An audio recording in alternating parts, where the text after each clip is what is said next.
on 4 occasions, in the latter's earlier capacity as the President of the European Council. Prime Minister Modi had also held a telephone conversation with President His Excellency Andrzej Duda in 2022. Prime Minister Tusk had visited India in 2010. This upcoming visit builds upon a series of continuing high-level exchanges between India and Poland, which take place in various formats. During the first 4 months of this year alone, for example, there have been a couple of high-level interactions. Our External Affairs Minister and Foreign Minister Sikorski had met on the sidelines of the Munich Security Conference in February. And Poland's Secretary of State for Foreign Affairs, Władysław Bartoszewski, had visited India the same month.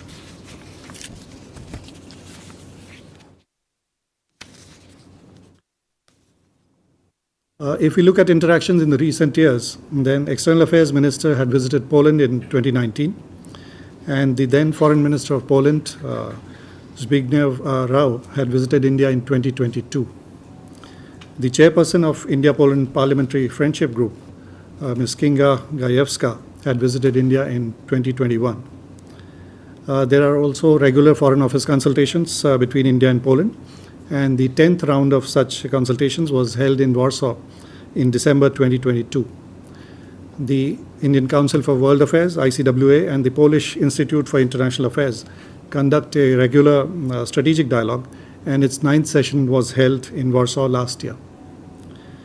If we look at the institutional mechanisms for economic cooperation, then there is a joint Committee on Economic Cooperation, JCEC, which met in Warsaw in 2022 for its 6th session. And a big Indian business delegation had also visited Poland during that year. Now, all these interactions provide a glimpse of the range and the scope of our engagement with Poland, which is an important partner for India in Central Europe. Poland has the 6th largest economy within the European Union, and Poland will hold the next presidency of the Council of the European Union. Poland is currently the chair for the Visegrad Group. Our bilateral trade is substantial, and this makes it's of the order of $6 billion, which makes Poland India's largest trading partner in Central and Eastern Europe. Indian investments into Poland are estimated at around $3 billion, and the Polish investments into India are around $1 billion. A number of Indian companies have active business presence in Poland, and they are engaged in a range of sectors, from IT to pharmaceuticals to manufacturing to farm vehicles to electronics, steel, metals, and chemicals. Nearly 30 Polish companies have business presence in India, and some of them have manufacturing units, and these relate to, for example, hygiene and sanitary products, cosmetics, metal packaging, waste to energy, and mining. There are direct flights between India and Poland, which commenced in 2019, and this, in a way, is helping the economic and commercial linkages. There is a large Indian community in Poland, estimated at around 25,000. This includes around 5,000 students. You may recall that the government and people of Poland had offered valuable assistance during the Operation Ganga for the evacuation of Indian students from Ukraine. More than 4,000 Indian students were evacuated via Poland during 2022.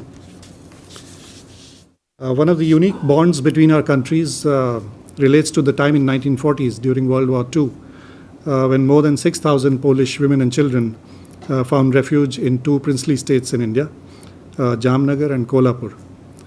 As you may be aware, Jam Sahib of Navanagar had provided shelter to more than 1,000 Polish children, and others were offered refuge in Kolhapur. There are long-standing cultural ties between India and Poland, and Indology studies in Poland, Polish universities date back to 19th century. There is respect and appreciation in Poland for Indian culture and spiritual ethos, including yoga and Ayurveda. In Warsaw, Prime Minister Modi will be accorded a ceremonial welcome. In addition to the talks with Prime Minister Donald Tusk, Prime Minister Modi will also call on President Andrzej Duda. Prime Minister Modi will also interact with members of the Indian community, select Polish business leaders, and prominent Indologists.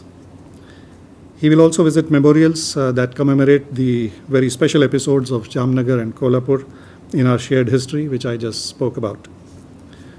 This historic visit in this landmark year for India and Polish relations will provide an opportunity for our leaders to review the bilateral partnership and offer guidance on enhancing this cooperation in diverse areas and also discuss regional and global issues of mutual interest. I will now come to the visit to Ukraine. Prime Minister Shri Narendra Modi will undertake an official visit to Ukraine later this week on Friday, 23rd August, at the invitation of President of Ukraine, His Excellency Volodymyr Zelensky.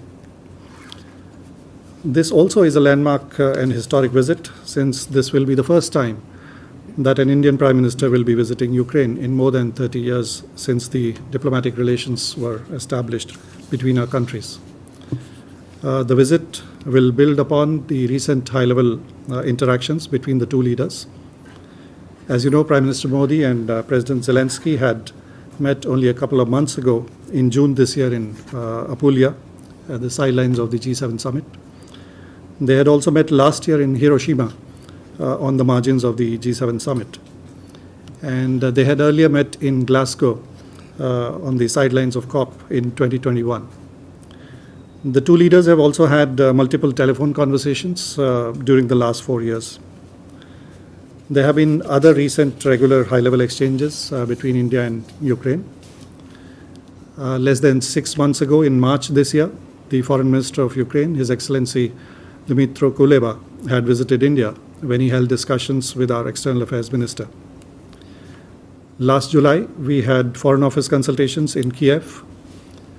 And in April last year, the then first Deputy Foreign Minister of Ukraine, Her Excellency Emin Shaparova, had visited India.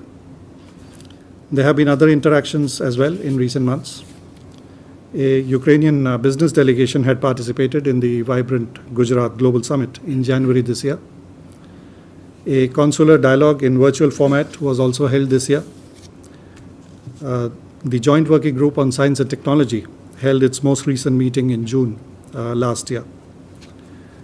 The upcoming visit of Prime Minister Modi to Ukraine will provide an opportunity to hold discussions on the entire gamut of bilateral relations, ranging from economic and business linkages, agriculture, infrastructure, health and education, pharmaceuticals, defense, culture, and people-to-people ties. This landmark visit, of course, takes place against the backdrop of the ongoing conflict in Ukraine, which will also form part of discussions. As you are aware, India has consistently advocated for diplomacy and dialogue to reach a negotiated settlement. India had attended the Summit on Peace in Ukraine, hosted by Switzerland in June this year. You may recall that more than 18,000 Indian students who were studying in Ukraine were evacuated during 2022 under Operation Ganga with the help of Ukrainian and other authorities. India has provided several consignments of humanitarian assistance to Ukraine since March 2022. Financial assistance for reconstruction and refurbishment of a school, and also for training of teachers from 3 different schools, has also been provided. Further initiatives are also under consideration.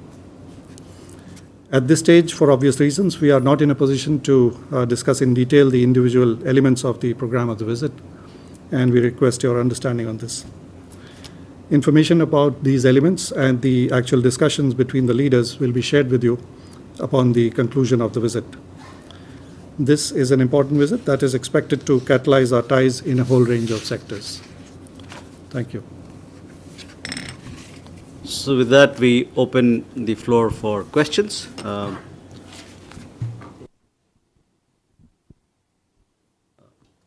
We start here then. Ayushi. Sir, good evening. This is Ayush Shegwal from ANI. I have two questions, one related to Poland and other to Ukraine. During the Prime Minister's visit to Poland, what can we expect in terms of defense announcements? Second, when the Prime Minister visits Ukraine, will there be any talks related to ceasefire and mediation from the Indian side, since there has not been any breakthrough? Does India has any plans to narrow the gap and bring the parties on the same page when Prime Minister visits Kiev? Thank you. Okay. Snesh?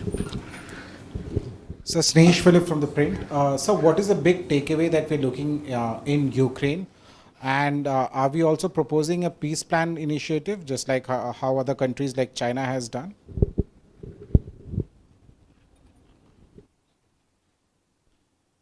Pranay? Sir Pranay Upadhyay Amar Ujala से।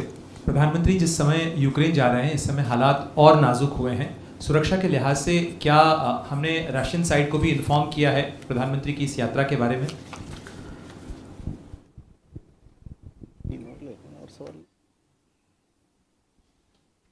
Uma? Sir, I'm Huma Siddiqui from the Financial Express. I have two questions. In Poland, what exactly would the discussions be related to in the sector of defense? And you said that in Ukraine also there will be talks about defense. So what are we going to talk in Ukraine about defense, if you can specify that?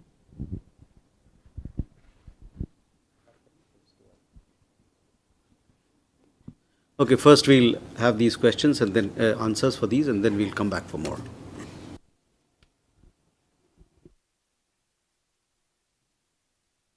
So, I think one question was on defense cooperation.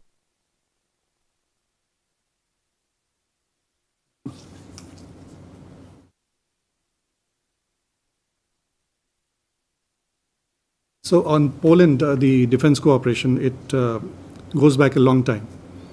And we have an agreement on defense cooperation that was signed in 2003. And this provides for consultations in a joint working group format. India has recently reopened the defense wing at the embassy in Warsaw. And various opportunities for collaboration continue to be explored with Poland in the realm of defense cooperation. The next question was, you had another question about the Defense in Ukraine. Sorry. Defense, what?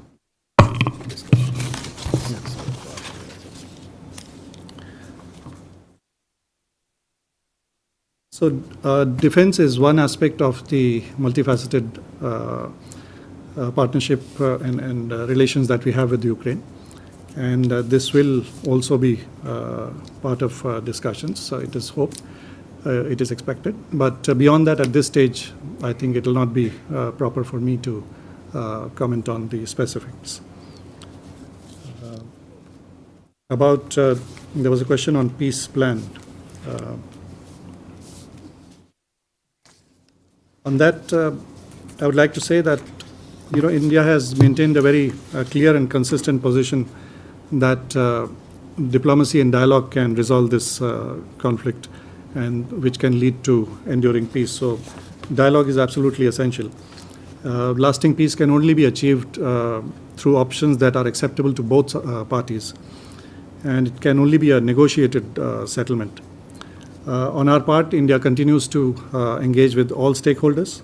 Prime Minister Modi has had conversations with leaders of both Russia and Ukraine, as you know, and Prime Minister had also visited Russia recently.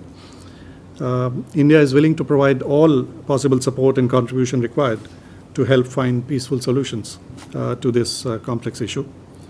And at this stage, it is not for us to anticipate or prejudge what the outcome of these discussions will be between the leaders of India and Ukraine.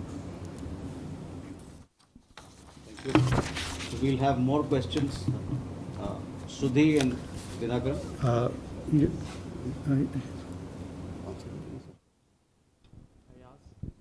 अच्छा, आपका सवाल था? You had asked about the... Whether Russia has been informed about that because of the escalations.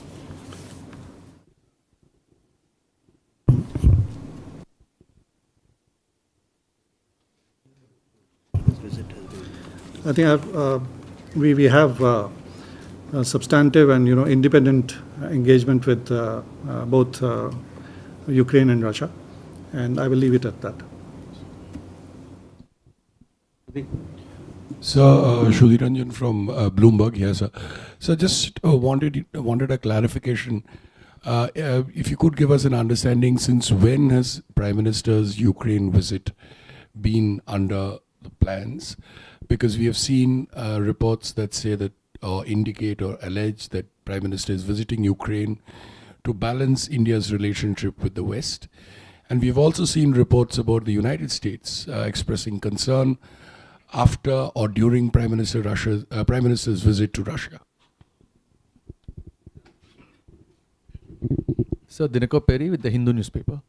A question on Ukraine. So you mentioned about the humanitarian assistance we have given to Ukraine in the past, and Ukraine has been asking for more assistance in terms of medical and other avenues. So can we expect some definitive announcements in the visit on this aspect?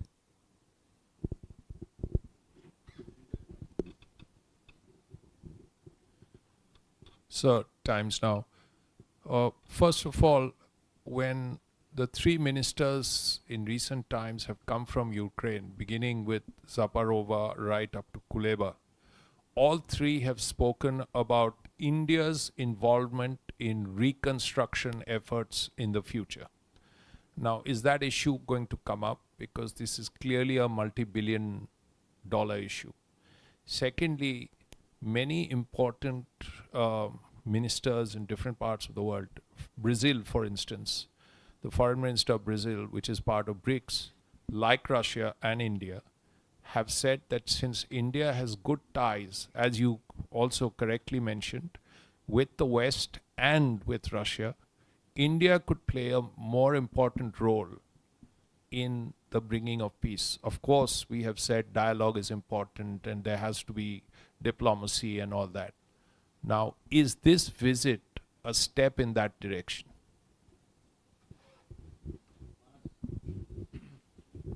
This is Manas from PTI.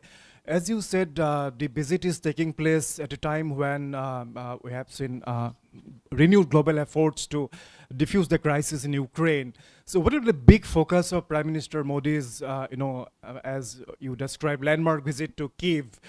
Because there has been expectation that, in fact, India will play a significant role in addressing the conflict and to find some way out to find a solution. So is Prime Minister Modi going to focus on resolving the conflict? That is what the global community expects him to also focus on. Thank you. Sir, my name is Evgeny Pakhomov, TASS, Russian news agency. So my question is, what's the Indian position of Ukraine's attack on Russian Kursk region?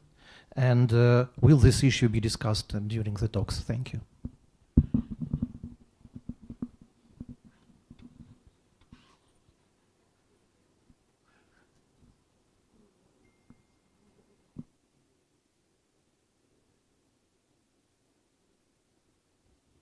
Is a question related to the questions? Hi, Aishwarya Iyer, CNN. What message does this visit send to Moscow at a time when Ukraine is occupying Russian territory? And two, does the government anticipate signing any defense and security agreements with Ukraine during this visit? Sandra, Deutsche Welle, Germany. A question adding up on what my Bloomberg colleague already pointed out. He pointed out the alleged American pressure after the Moscow visit of the Prime Minister. I wanted to ask about the tweet by President Zelensky back then when the visit happened. Has that ever been addressed in the meantime? And in what respect are you going to address the concerns that President Zelensky voiced in his tweet back then?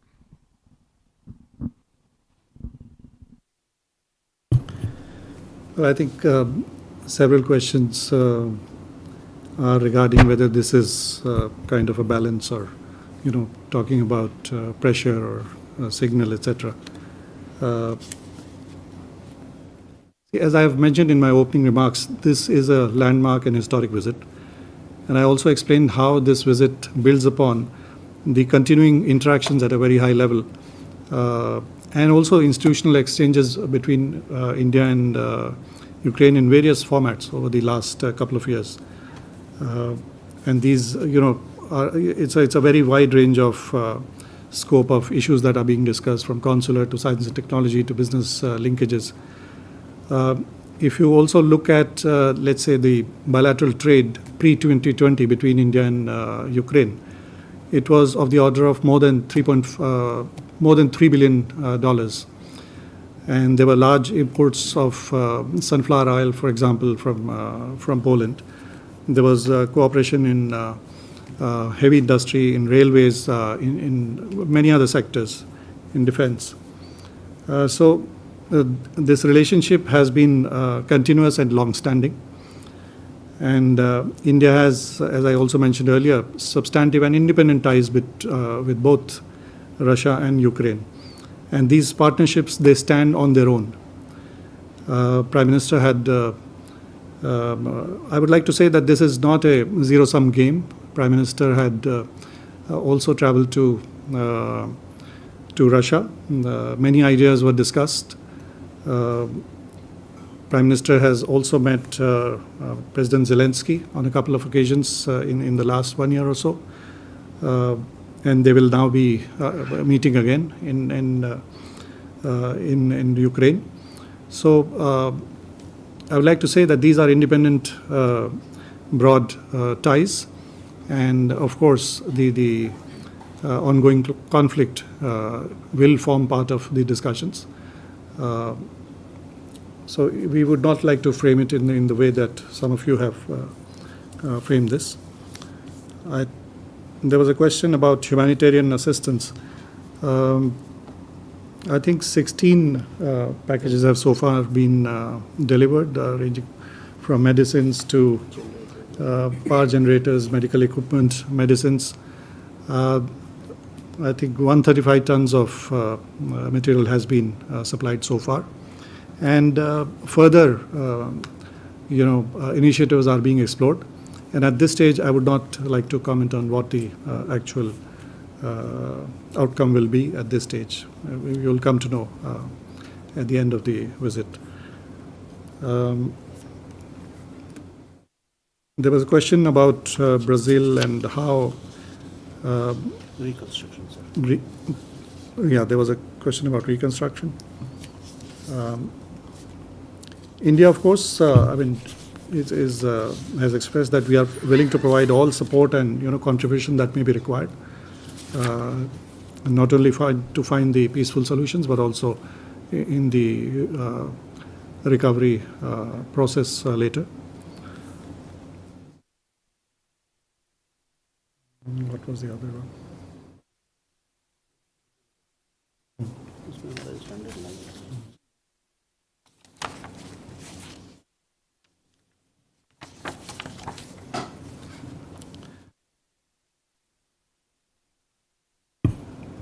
You had asked about the recent developments in Kursk.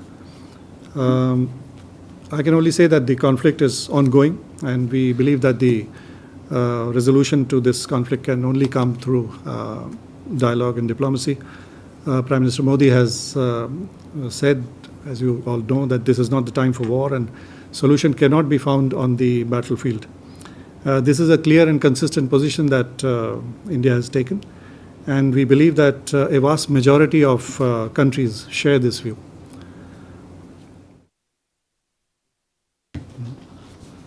We have more questions? Sir, I'm Sanjeev from News9.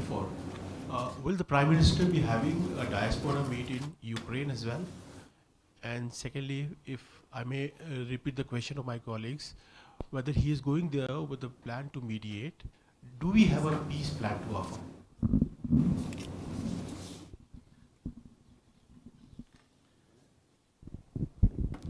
Sir Pranay Upadhyay, आपने कहा कि 18,000 भारतीय छात्रों को हमने operation Ganga के दौरान वहाँ से निकाला था सुरक्षित, लेकिन बहुत सारे छात्र वापस गए थे। कई भारतीय छात्र अभी भी वहाँ मेडिकल की पढ़ाई कर रहे हैं। उनके विषय को लेकर, उनके बहुत सारे मुद्दे हैं, उसको लेकर भी क्या प्रधानमंत्री के एजेंडा में कोई विषय है, चर्चा हम करेंगे कि उनकी सुरक्षा भी हो और जो एजुकेशन रिलेटेड उनके इश्यूज थे वो भी एड्रेस हो सकें?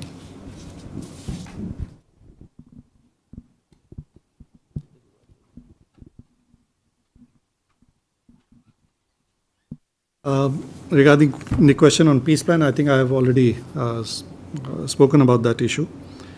On the question of the Indian students, of course, Indian students have been studying in Ukraine for a long time.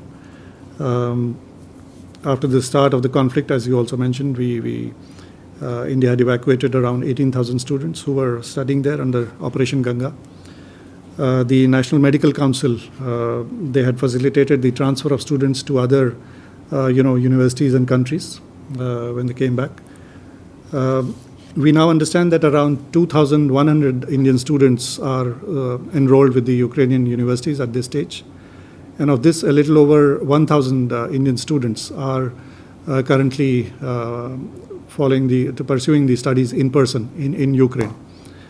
Our embassy continues to maintain regular contact with the Indian students and the Ukrainian authorities. And of course, we appreciate the help that had been provided by the Ukrainian authorities during the Operation Ganga itself, and also later in facilitating, for example, the qualification exams to be held outside Ukraine. So we continue to remain in close touch with the authorities, and also the embassy continues to maintain contact with the students.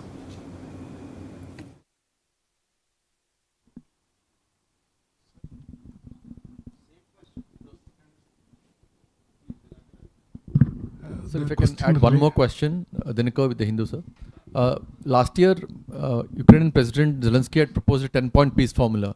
What is our take on that, and is that going to be part of the discussions now that the Prime Minister is actually visiting the country? Sir, I am Banna from Matyam. How many students had written the exam outside Ukraine? You mentioned earlier.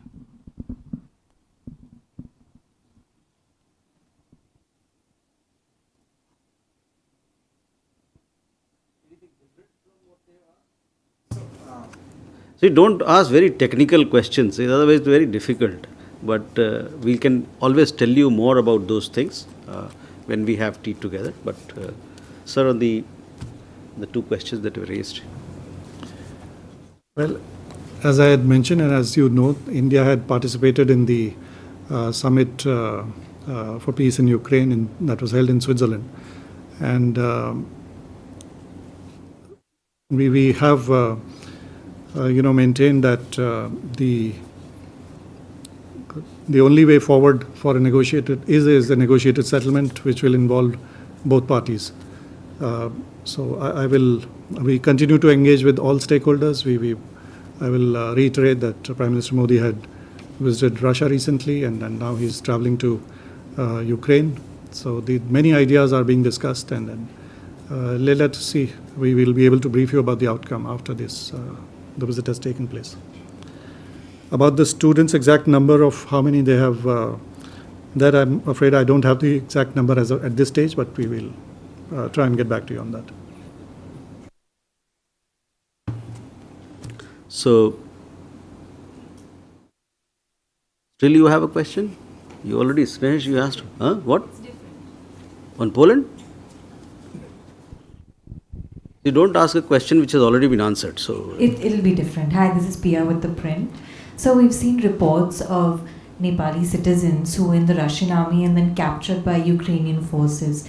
Are there any similar cases of Indians who are in the Russian army who have faced the same fate? And if so, will this be raised in the talks when PM visits Ukraine?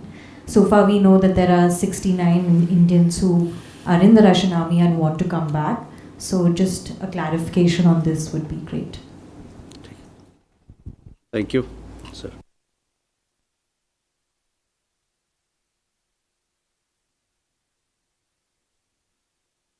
I think there has already been a discussion on this in the Parliament, so I would refer you to the statements made over there.